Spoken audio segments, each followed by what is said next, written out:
सही, आज का जो टॉपिक है, नेक्स्ट हमारा टॉपिक होगा फ्लो ऑफ कंट्रोल। अब देखो, फ्लो ऑफ कंट्रोल हमारे पास क्या होंगी कि चीज़ें कि जिस तरीके से हम एक काम को रिपीटेटिव उसमें फॉर्म में करवा सकें।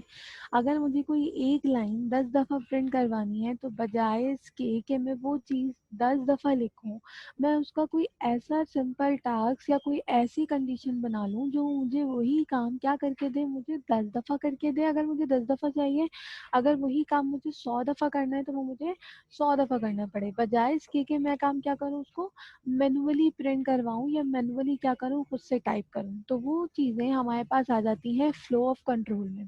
अब देखो, फ्लो ऑफ कंट्रोल की बात करें तो हमारे पास लूप्स की फॉर्म में होता है। लूप्स का मतलब क्या होता है कि कोई भी एक काम को बार बार करना।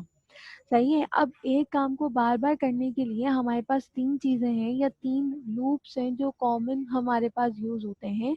सबसे पहले हमारे पास क्या है, व्हाइल लूप। फिर हमारे पास क्या आ जाता है, डू व्हाइल। और उसके बाद क्या आ जाता है, फॉर लूप। अब देखो, ये तीनों की वर्किंग सेम होगी। सेम से मुराद ये है कि आप तीनों में सेम काम करवा सकते हो, आउटपुट में कोई चेंज नहीं होगा। इन तीनों में जो डिफरेंस है, वो डिफरेंस क्या होगा, आपके पास थोड़ा सा सिंटेक्स का डिफरेंस होगा। और दो यहाँ पर जो लूप है, वाइल और डू वाइल, इनमें क्या है, दोनों में डिफरेंस है थोड़ा बहुत। तो हम क्या करते हैं, सबसे पहले हम फॉर लूप की तरफ चलते हैं। इसकी हम एग्जाम्पल देखते हैं कि फॉर लूप कैसे काम करता है। सही है। तो आ जाओ यहाँ पर। नेक्स्ट हम न्यू फाइल बना लेते हैं। और इस नई न्यू फाइल को मैं सेव कर लेती हूँ वहीं पर ही, और मैंने इसको सेव कर लिया लूप डॉट php के नाम से। और हम अब यहाँ पर इसका स्ट्रक्चर क्या कर लेते हैं, इम्बैड कर लेते हैं html का।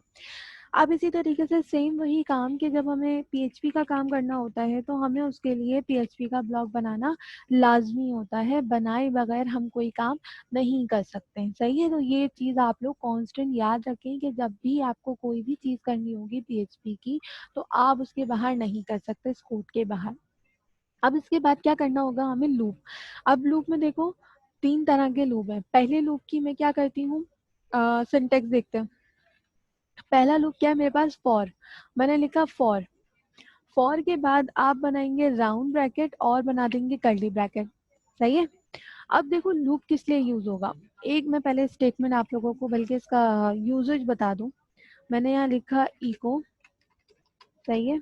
और मैंने कहा इको। इको में मैंने यहाँ पर लिखा आपके पास दिस इज स्टेटमेंट 1। सही है। ये मैंने लिखा, लाइक मुझे ये प्रिंट करवाना है।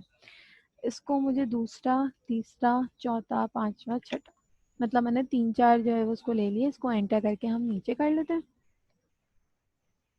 और इसके बाद अब मैं इसकी स्टेटमेंट को क्या करती हूँ, 2, 3, 4, 5 और 6। अब देखो, मुझे ये स्टेटमेंट अगर प्रिंट करवानी थी, तो मैंने कितने लाइन का कोड लिखा है यहाँ पर, 6 लाइनों का। क्योंकि मुझे कितनी लाइनें प्रिंट करवाई हैं, 6 लाइनें। तो अगर हम यहाँ पर आके इसको रन करके देखें, सबसे पहले तो लोकल होस्ट, मैंने कहा my files slash loop dot php। और ये हमारे पास, अच्छा ये वाले इसका एरर आ रहा है, इसको अभी हम हटा देते हैं। सही है। तो मेरे पास क्या आ गया, this is statement 1, this is statement 2। और ये इसलिए ऐसा क्यों आ रहा है, क्योंकि मैंने यहाँ बी आर नहीं लगाया। तो अगर चाहो तो यहाँ पर क्या करना, बी आर भी कॉनकैटिनेट करवा देना इसी के साथ। तो आपका जो लाइन ऑफ कोड है वो क्या हो जाएगा, यहाँ पर इंक्रीज हो रहा है। सिर्फ जो मुझे दिखाना है लूप का जो बेसिक कॉन्सेप्ट है, उसके लिए हमें ये काम करना लाजमी है, ताकि आप लोगों को उसका समझ में आए कि हम लूप करते क्यों हैं। ये मैंने कहा है यहाँ पर। तो ये देखो, 6 की 6 लाइनें मेरी यहाँ पर प्रिंट हो गई।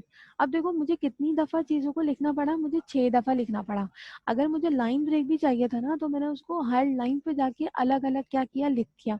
तो इसी को हम थोड़ा सा अगर सिंप्लीफाई फॉर्म में करें, तो वो सिंप्लीफाइड फॉर्म आपको देता है लूप, जिसमें हमारे पास क्या है, तीन तरह के लूप। अब देखो, सबसे पहले फॉर लूप देखते हैं। फॉर लूप किस तरीके से, मैं इसको यहाँ पर जो है वो बना देती हूँ कमेंट, ताकि हमारे पास क्या हो, काम हम चेक कर सकें। मैंने यहाँ लिखा फॉर। फॉर का जो सिंटेक्स है वो किस तरीके से होगा, सबसे पहले हम इसको बना देंगे कर्ली ब्रैकेट एंड देन मैंने क्या बना दिया यहाँ पर राउंड ब्रैकेट। राउंड ब्रैकेट के अंदर सबसे पहले मैं क्या बनाऊंगी, वेरिएबल। तो आप लोगों ने पता है वेरिएबल कैसे बनता है, डॉलर, और मैं इस वेरिएबल का नाम क्या दे दूंगी, आई। और अब इस वेरिएबल की मैं क्या दे दूंगी, वैल्यू, जो कि मैंने क्या दे दी, 0। सही है, ये हो गया पहला पार्ट लूप का। सेकंड पार्ट क्या होगा, कंडीशन। कंडीशन से मुराद मुझे ये बताना है कि 0 से लेके कब तक आपकी कंडीशन चलनी चाहिए।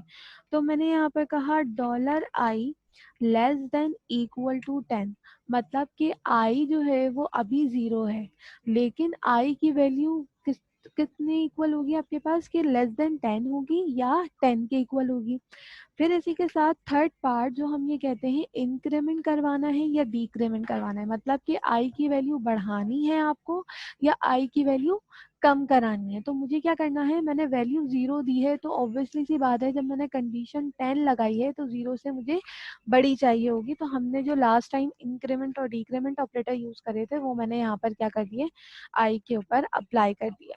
और आप लोगों को पता है कि मैंने यहाँ पर पोस्ट इंक्रीमेंट यूज करा है। इसका मतलब क्या होता है कि एक दफा लूप चलने के बाद उसमें क्या होगी, वैल्यू इंक्रीमेंट होगी। सही है। अब देखो यहाँ पर आ जाओ नीचे, मुझे प्रिंट क्या करवाना था, इको। अच्छा, अब मैं एक चीज क्या करती हूँ, मैं ऊपर से लाइन ले लेती हूँ, बजाय इसके कि मैं खुद से लिखूं ताकि हम इसको आइडेंटिफाई कर सकें। मैंने ऊपर से लाइन ले ली। अब देखो अगर मैं यहाँ पे स्टेटमेंट 1 लिखती हूँ ना तो मेरी स्टेटमेंट 1 ही आएगी। चेक करके पहले देख लो, यहाँ पर आए, इसको रिफ्रेश करो तो देखो मुझे क्या कह रहा है, स्टेटमेंट 1 ही प्रिंट करके दे रहा है। हालांकि मैंने क्या कहा, यहाँ स्टेटमेंट 1 हो, 2 हो, 3 हो, 4 हो, 5 हो, 6 हो, और जहां तक भी प्रिंट हुआ है वो वहां तक उसकी काउंट आनी चाहिए, बजाय इसके कि मुझे सेम चीज आ जाए।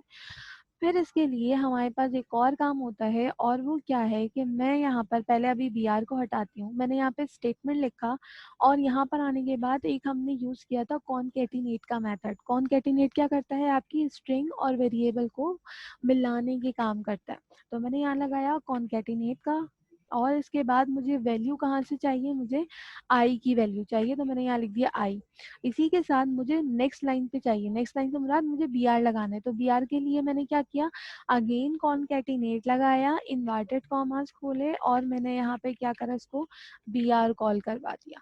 तो अब अगर मैं यहाँ पर आकर अपने पेज को रिफ्रेश करूँ तो यहाँ पे देखो 0 1 2 3 4 और कहाँ तक चल रही है, 10 तक चल रही है स्टेटमेंट। तो इस तरीके से आप क्या कर सकते हैं कि जो चीज़ मैंने यहाँ पर 6 लाइनों में की थी वो मैंने यहाँ पर मुश्किल से 2 लाइनों में भी काम नहीं किया, और वो लाइन मेरे पास कितनी लेकर आ रहा है, अगर मैं 0 के साथ काउंट करूँ तो वो 11 लाइन ऑफ कोड लेकर आ रहा है। तो ये एक बहुत बड़ा क्या है, यहाँ पर एडवांटेज है लूप को यूज करने का। इसी तरीके से मेरे पास एक और लूप होता है, सही है, हम उसको